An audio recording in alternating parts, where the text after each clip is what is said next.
The dusky broadbill appears short and plump, with a rather bulky body, making it one of the cutest small bird species in the forest. Its plumage is primarily black, with striking yellowish-white markings on the neck.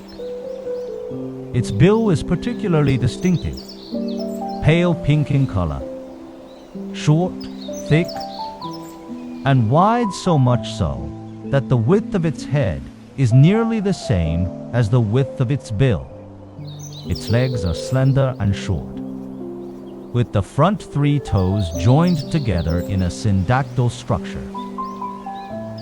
The dusky broadbill mainly feeds on small insects and occasionally eats fruit and other plant-based food.